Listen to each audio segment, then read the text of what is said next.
Episode 5 की starting होती है और ली दोंगमिन कांगोबिन से बोल रहा होता है कि तुम कब से फेक के-पॉप ट्रेनी होने का नाटक कर रहे हो। तब कांगोबिन बोलने लगता है कि तुम किस बारे में बात कर रहे हो और इससे ली दोंगमिन को गुस्सा आ जाता है और वो उसका कॉलर पकड़ लेता है और बोलता है कि तुम ये कब तक करने वाले हो और तुम उसके साथ ऐसा कैसे कर सकते हो, वो कितनी ज्यादा ऑनेस्ट है। तब इससे कांगोबिन को ऐसा लगने लगता है कि जियून ने इसे सब कुछ बताया है और इस वजह से वो गुस्सा हो जाता है और ली दोंगमिन को बोलता है कि तुम्हें जैसा ठीक लगे वैसा तुम कर सकते हो, मैं तुम्हें कुछ भी नहीं करूंगा और वो वहाँ से चला जाता है। और दूसरी तरफ हम जियून को देखते हैं जो कि मियोफेंग और मिन सियोली के साथ हॉटपॉट खा रही थी और ये उसका पहला टाइम होता है, इस वजह से वो बहुत ही ज्यादा खुश थी। इतने में मियोफेंग को किसी का कॉल आ जाता है, इसी वजह से वो कॉल लेने के लिए बाहर चला जाता है। तभी मौका देख कर मिन सियोली जियून से पूछने लगती है कि तुम कांगोबिन को क्या आंसर करने वाली हो और अभी तो मियोफेंग भी नहीं है, तो तुम मुझे सही से बता सकती हो। और तब जियून बोलती है कि मेरा आंसर वही है, मैं इस बारे में अभी भी सोच ही रही हूँ और इस आंसर से शायद मिन सियोली खुश नहीं होती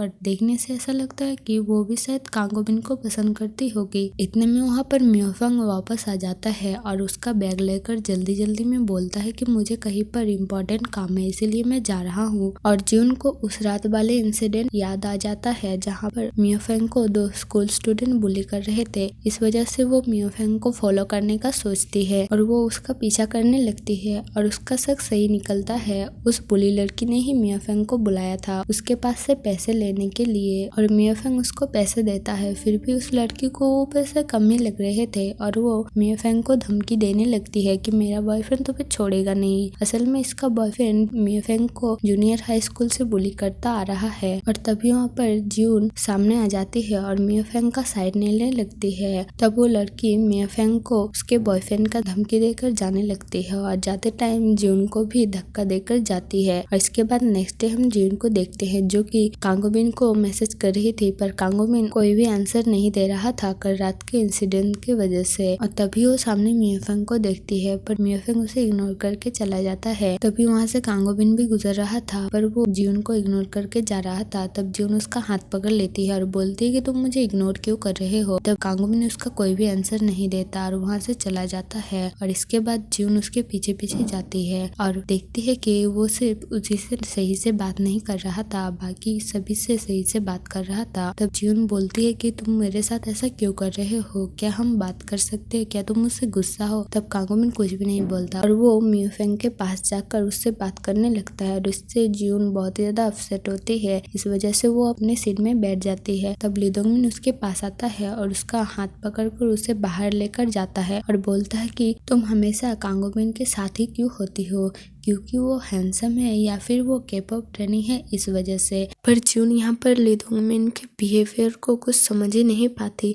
तब ली दोंगमिन बोलता है कि तुम मुझे हमेशा ही तुम्हारी फिक्र करने में मजबूर करते हो। पर जियून को तो ली दोंगमिन की बात से कुछ फर्क ही नहीं पड़ रहा था और वो रोई जा रही थी और बोल रही थी कि पता नहीं कांगोबिन मुझसे क्यों गुस्सा है और वो बिना रीजन के तो ऐसा कभी भी नहीं करता। और जियून वहाँ से जाने लगती है। तब ली दोंगमिन उसका हाथ पकड़ लेता है और उसी समय कांगोबिन भी वैसे गुजर रहा था और वो इन दोनों को साथ में ऐसे देख लेता है। इसके बाद ली दोंगमिन जियून को बोलता है कि तुम उसके ऊपर इतना ट्रस्ट कैसे कर सकती हो, वो तो तुम्हें और पूरे स्कूल को 1 साल से चीट कर रहा है। तब जियून बोलती है कि चीटिंग क्या तुम्हें, और वहीं पर रुक जाती है। तब ली दोंगमिन बोलता है कि क्या तुम्हें ये पहले से पता था। तब जियून छुपाने की कोशिश करती है पर जियून के ऐसा करने से ली दोंगमिन को और भी ज्यादा कन्फर्म हो जाता है। तब जियून बोलने लगती है कि तुम किसी को भी इस बारे में मत बताना। तब जियून के ऐसा करने से ली दोंगमिन बोलता है कि क्या तुम उसे पसंद करती हो। तब जियून बोलती है कि ऐसी बात नहीं है, वो मेरा फ्रेंड है। और इसके बाद जियून समझ जाती है कि कांगोबिन उससे क्यों गुस्सा है और वो वहाँ से चली जाती है। इसके बाद नेक्स्ट डे जियून को हम किसी से छुपते हुए देखते हैं और तभी वहाँ से कांगोबिन गुजर रहा था और जियून उसे रोककर एक्सप्लेन करने लगती है, बोलती है कि तुम मेरा पहले बात सुन लो और तुम जैसे समझ रहे हो वैसा बिल्कुल भी नहीं है। पर कांगोबिन तो इन दोनों को साथ में देख देख लिया था, इस वजह से वो बोलता है कि समझाने के लिए अभी कुछ भी नहीं बचा और वो वहाँ से चला जाता है। और जिन को कुछ काम करना था, इस वजह से वो कांगोबिन के पीछे नहीं जाती। नेक्स्ट सीन में ये तीनों साथ में घर जा रहे थे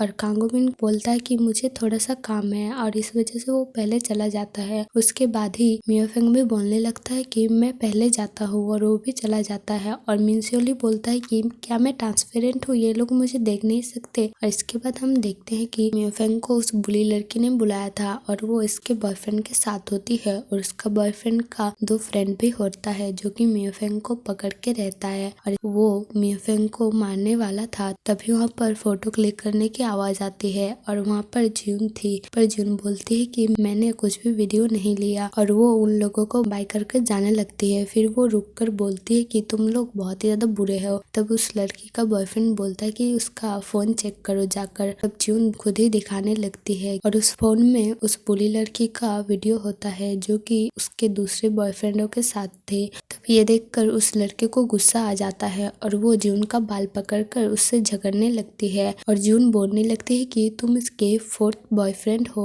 तब इससे उस लड़के को और भी गुस्सा आ जाता है, वो अपनी गर्लफ्रेंड को मारने वाला था। तभी जून उसकी भी वीडियो बनाने लगती है और तब इससे उस लड़के को और भी ज्यादा गुस्सा आने लगता है और वो जून को मारने ही वाला था कि तभी वहाँ पर कांगोबिन आकर उन लोगों की पिटाई करने लगता है और वो लड़का फिर से उठकर कांगोबिन के ऊपर अटैक करने ही वाला था कि जून उसके सर पे मार देती है और जून कांगोबिन को बोलने लगती है कि तुम जैसा सोच रहे हो वैसा बिल्कुल भी नहीं है, वो सिर्फ एक मिसअंडरस्टैंडिंग है। और मियोफेंग बहुत ही ज्यादा इमोशनल हो गया था, इसलिए उसको कांगोबिन हक करता है। और इसके बाद नेक्स्ट डे जब जून स्कूल जाती है तब सब कुछ नॉर्मल हो चुका था और वो बुरी लड़की भी सुधर गई थी। वो जून को सॉरी का मैसेज करती है और फिर जून कांगोबिन को मिलने के लिए जाती है और कांगोबिन इस बारी उससे बहुत ही ज्यादा अच्छे से बात कर रहा था और कांगोबिन जून के ऊपर शक करने की वजह से उसको सॉरी करता है और जून अचानक से कांगोबिन का हाथ पकड़ लेती है और बोलती है कि तुम मुझे पहले की तरह कैसे सोशलेबल पर्सन बनना है वो सिखाना। और ये फर्स्ट टाइम होता है जब कांगोबिन जून से अट्रैक्ट होता है और वो जून को देखता ही रहता है और फिर अपने आप को कंट्रोल करके बोलता है कि हाँ ठीक है मैं तुम्हें सिखाऊंगा। और तभी वहाँ पर लीडोंगमिन आ जाता है और बोलता है कि मैं तुम्हें सिखाऊंगा कि कैसे सोशलेबल पर्सन बनना है। और यहीं पर ये एपिसोड एंड हो जाता है। Thank you for watching. मिलते हैं नेक्स्ट एपिसोड में। लाइक कमेंट और सब्सक्राइब जरूर से कर देना।